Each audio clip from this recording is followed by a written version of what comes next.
Bonjour et bienvenue dans ce nouveau bilan lecture de juillet 2025. Je pensais vous proposer prochainement une vidéo spéciale roman de la rentrée littéraire, mais malheureusement je n'ai pas réussi à lire autant de romans que je le souhaitais, et donc j'ai choisi de vous présenter dans cette vidéo-ci 4 romans qui vont paraître très prochainement, ainsi que d'autres romans lus ce mois-ci. Romans contemporains français et étrangers, classiques, polars, romans fantastiques, j'espère que ces ouvrages vous intéresseront. C'est parti.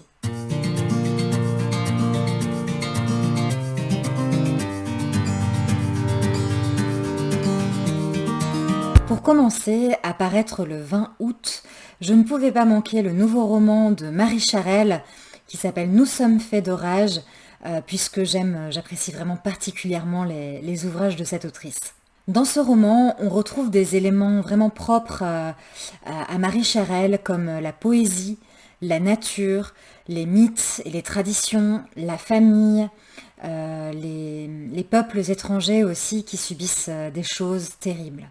Ici, nous sommes dans un coin perdu, dans les montagnes albanaises, parmi les bergers. Nous suivons des hommes, des femmes aussi, et même des femmes devenues hommes. Sur 3 générations, Marie Charelle propose avec autant de délicatesse que d'intensité le mystère de Sarah. Sarah qui a grandi en Islande, mais qui va revenir dans un petit hameau en Albanie à la recherche sur les traces de ses racines. Ce mystère tourne autour d'une série de personnages, de vie, de vengeance, tout ça aussi dans un pays qui a énormément souffert du communisme soviétique. Ce n'est pas mon préféré de l'autrice comparé aux Mangeurs de nuit ou aux Danseurs de l'aube, mais je l'ai tout de même trouvé prenant et intéressant. Comme roman étranger de la rentrée littéraire, j'attendais avec impatience Cet autre Éden de Paul Harding qui a été nominé pour de grands prix littéraires. Mais en fait, j'ai été plutôt mitigée par ma lecture. Le contexte et le récit nous est expliqué dès le départ. On sait que voilà, dès 1792, des femmes et des hommes venus un peu de partout dans le monde, d'Afrique, d'Irlande, des îles, sont arrivés, ont créé une colonie au nord-est des États-Unis, sur une île qu'ils ont appelée Apple Island, puisque la culture des pommes y était très facile.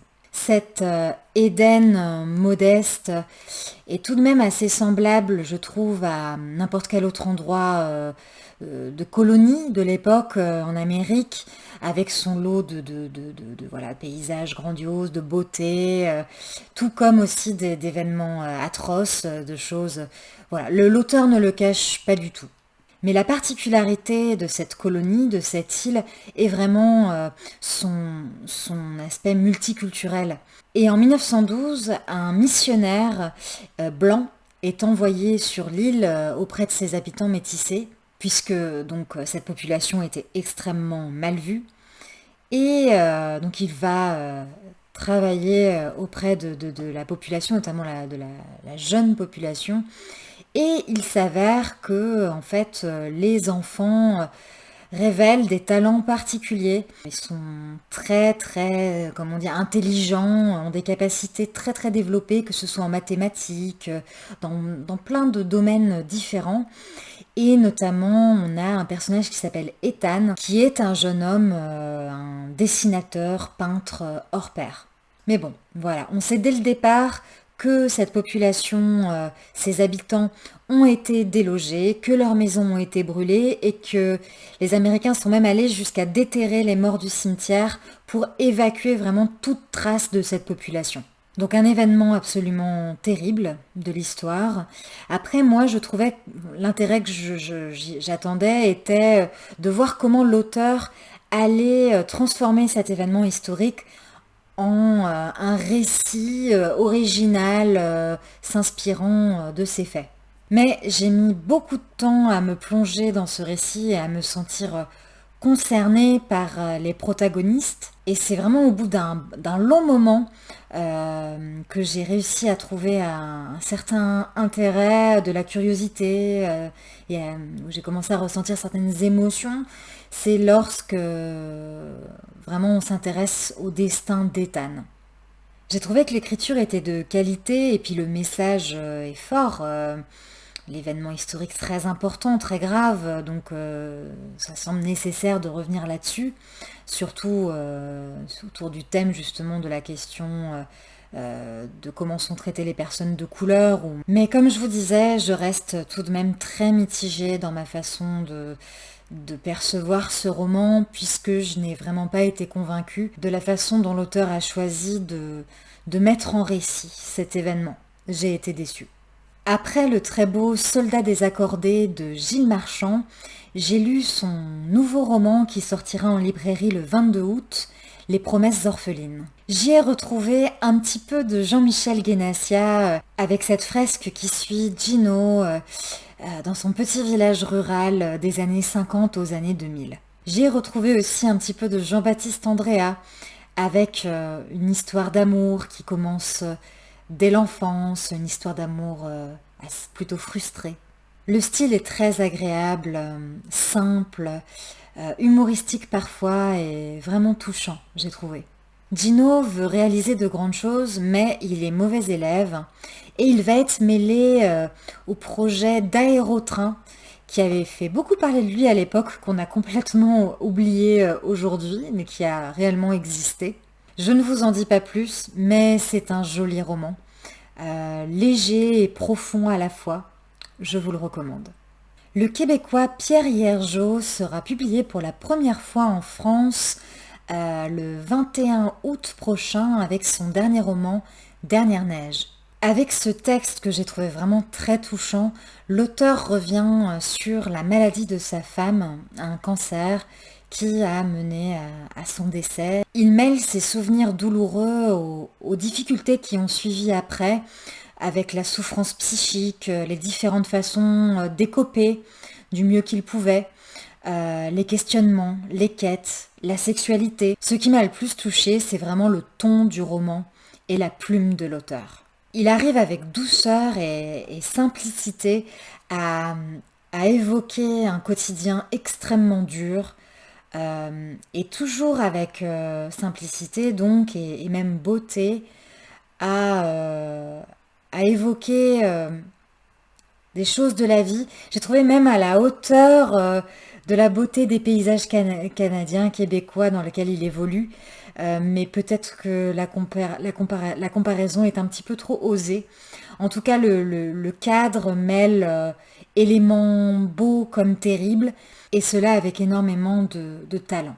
L'amour et l'incapacité à le comprendre est quelque chose aussi au centre du récit, mais sans lourdeur.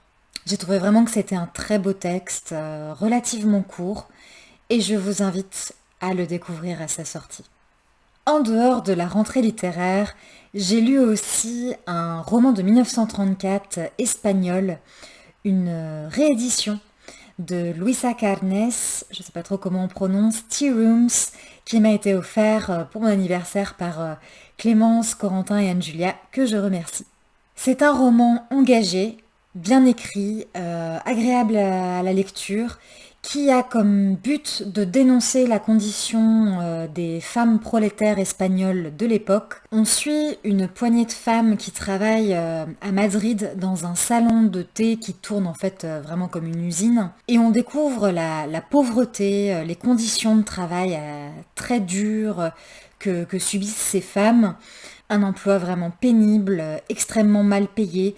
Et on découvre plus largement, de manière un peu sociologique, comment fonctionnait à l'époque la société et à travers le prisme de ce salon de thé. C'est vraiment intéressant, donc sociologiquement, mais historiquement aussi.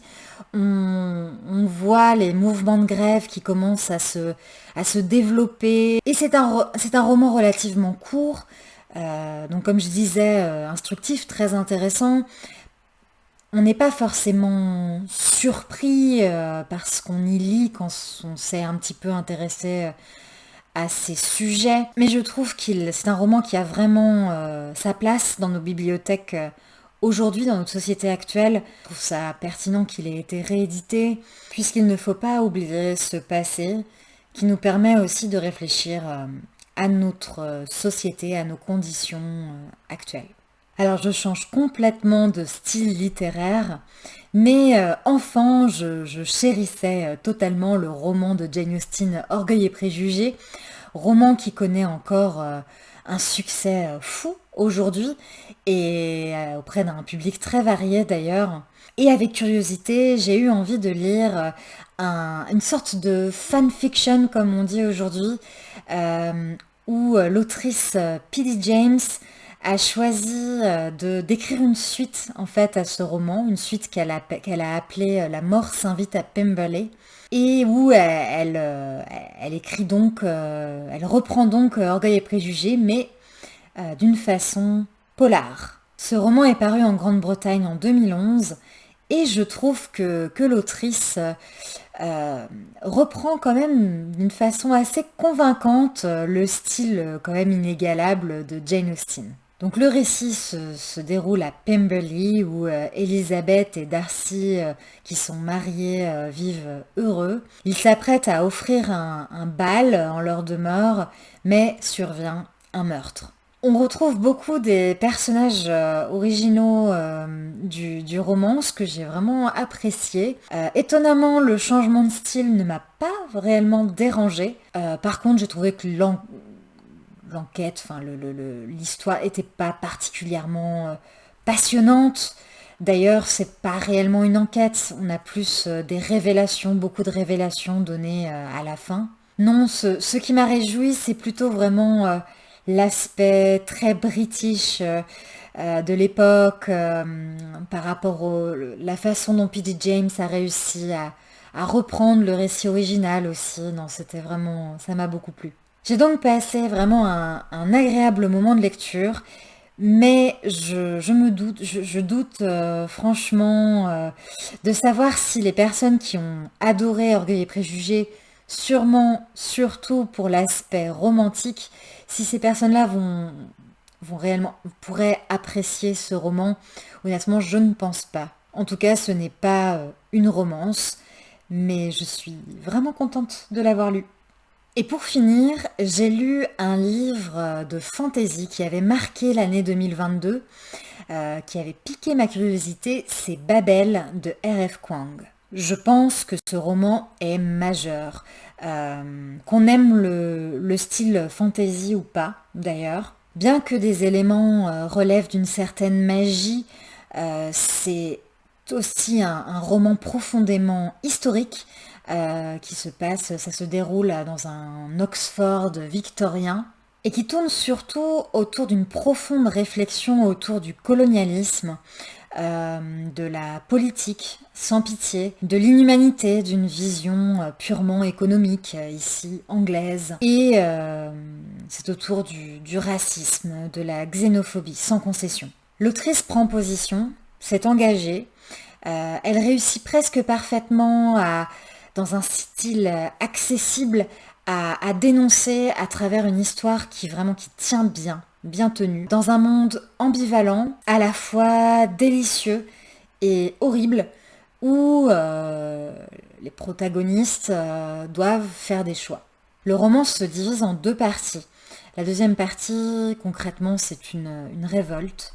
Mais j'ai beaucoup aimé particulièrement la première partie où nous sommes plongés dans la vie étudiante à Oxford au 19e. Et ce qui m'a particulièrement intéressée, c'est de la part de l'autrice un travail absolument incroyable sur la linguistique, l'étymologie, qui a un lien particulièrement important avec l'aspect magique justement du roman. Dans ce roman, la magie existe justement uniquement via un biais linguistique, ce qui est quand même très original, j'ai trouvé.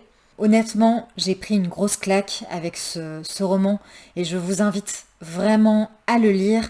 Il est à la fois accessible et riche. Il se dévore.